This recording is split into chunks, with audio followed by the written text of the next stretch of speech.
Desas-desus pelengseran Fahri Hamzah menjadi nyata. PKS akhirnya memecat Fahri setelah kerap dikabarkan menggeser politikus vokal itu sejak akhir tahun lalu.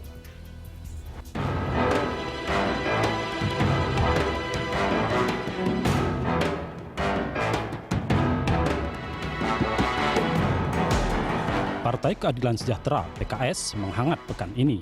Pada akhir pekan lalu, surat pemecatan Wakil Ketua DPR yang juga politikus PKS, Fahri Hamzah, beredar luas di tengah masyarakat. Surat berlogo PKS dan ditandatangani Majelis Tahkim PKS tertanggal 11 Maret 2016 itu menyebutkan Fahri Hamzah dipecat dari semua jenjang keanggotaan partai dakwah tersebut. Fahri diberhentikan DPP PKS terhitung sejak 1 April 2016.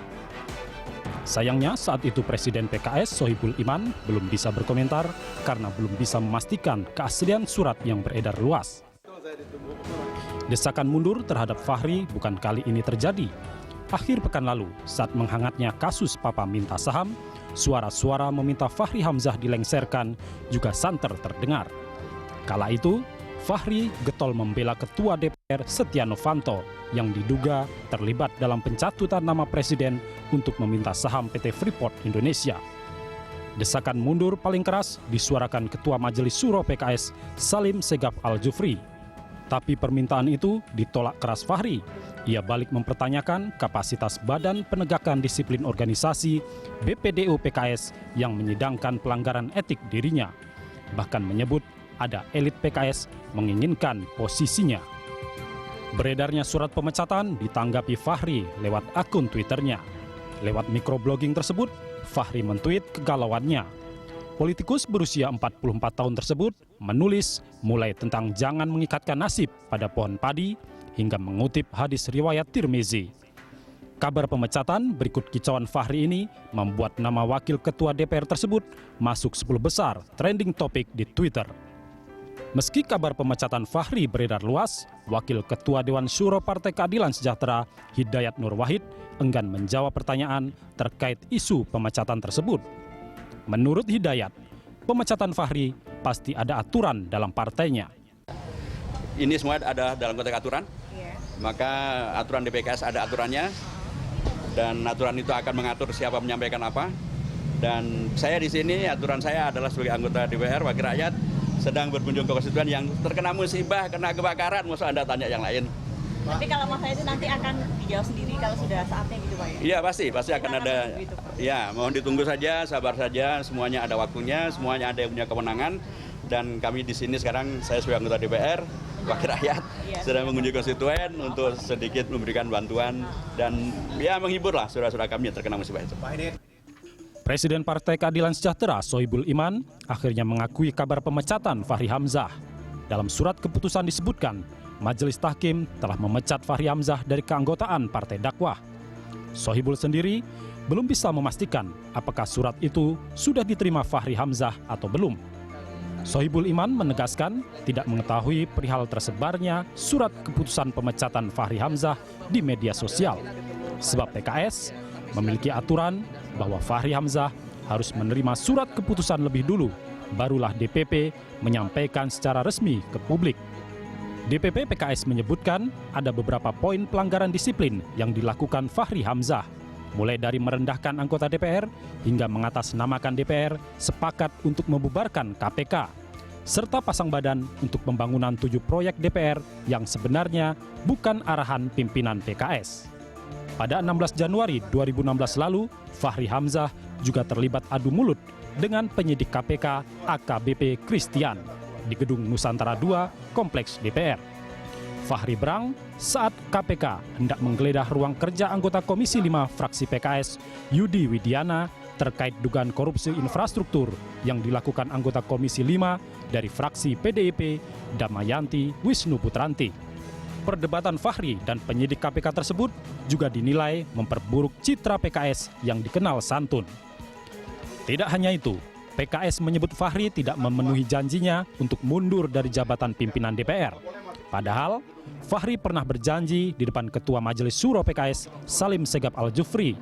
Akan tetapi, Fahri justru tak juga mundur setelah diberikan beberapa kali kesempatan. Meski sudah dipecat serta divonis melanggar anggaran dasar dan anggaran rumah tangga partai, Fahri Hamzah tidak akan mundur dari PKS dan kursi pimpinan DPR. Fahri mengajukan perlawanan dengan menempuh jalur hukum, menggugat keputusan partainya. Menurut Fahri, sebagai salah satu pendiri partai, dia memiliki kewajiban untuk membesarkan dan mempertahankan eksistensi dalam kepengurusan partai. Saya tidak pernah ditegur, SP1, SP2 tidak ada, karena fraksi juga punya kode etik. Tidak ada catatan kader sama sekali, tidak ada catatan struktur sama sekali. Yang ada ini adalah seolah-olah ada keinginan pribadi dari pimpinan partai yang tidak saya penuhi, mungkin karena tekanan atau apa, lalu saya dikriminalisasi dan dianggap tidak disiplin. Dan tidak disiplin ini menjadi layak untuk dipecat dan diberhentikan dari seluruh struktur atau tingkat keanggotaan. Partai Keadilan Sejahtera siap menghadapi gugatan hukum Fahri Hamzah. PKS juga telah menyiapkan pembelaan jika nanti persidangan dilaksanakan.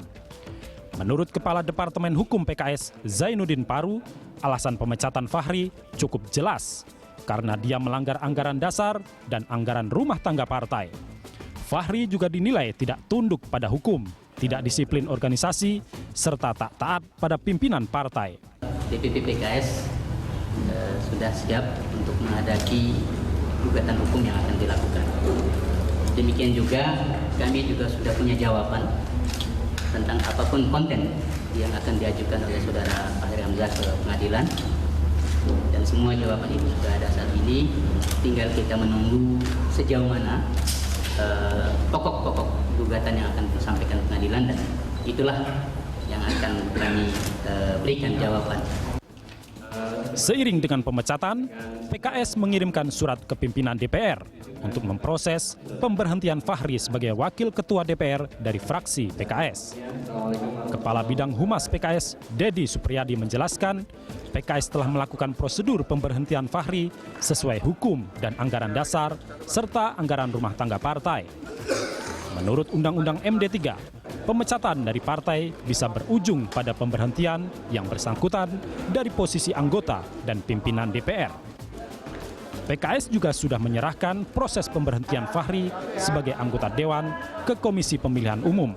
Jalankan sesuai prosedur yang ada, dan menurut ketentuan tata tertib yang berlaku, kami punya waktu hingga 7x24 jam untuk mengajukan surat ke pimpinan DPR untuk pergantian atas waktu. Kami akan secepatnya kirimkan ke pimpinan. Seiring dengan surat ke pimpinan DPR, PKS menunjuk Ledia Hanifah sebagai pengganti Fahri Hamzah di DPR. Saat ini, Hanifah menjabat sebagai Wakil Ketua Komisi 8 di DPR. Penunjukan Hanifah disampaikan Presiden PKS kepada media. Hanifah pun mengaku sudah mendapat kabar penunjukan itu. Hanifah saat mendapat kabar dari Sohibul sedang berada di Mekah dalam menjalankan panja biaya penyelenggaraan ibadah haji. Tidak hanya mengganti Fahri Hamzah dengan Ledia Hanifah, DPP PKS juga telah menetapkan sekjen baru menggantikan Taufik Ridho yang mengundurkan diri. Sebagai pengganti Ridho, PKS menunjuk Mustafa Kamal sebagai sekjen partai. Penunjukan ini dilakukan setelah DPP PKS menerima permohonan pengunduran diri yang diajukan sekjen sebelumnya. Pasca pemecatannya, Fahri Hamzah tidak menghadiri sidang paripurna DPR. Dalam sidang Rabu kemarin, Fahri bersama 231 anggota DPR lainnya tidak hadir. Badan Legislatif DPR saat itu mengadakan rapat paripurna pembukaan masa sidang keempat tahun 2015-2016 setelah reses selama 3 minggu. Pimpinan DPR mengaku belum menerima surat pemecatan Fahri berikut nama penggantinya dari fraksi PKS.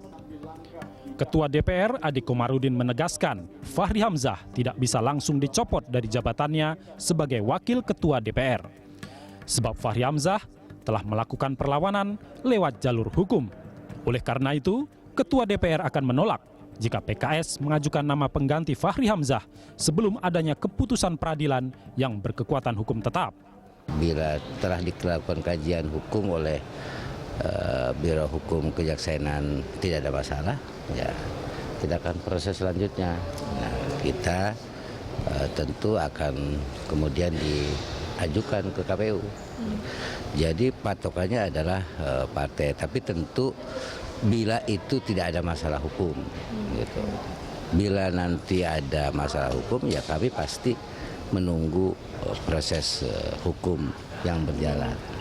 Terkait pemecatannya, pada 5 April lalu, Fahri memang telah menggugat perdata Presiden PKS Sohibul Iman, Ketua Majelis Tahkim PKS Salim Assegaf Al-Jufri, serta seluruh anggota Badan Penegak Disiplin Organisasi.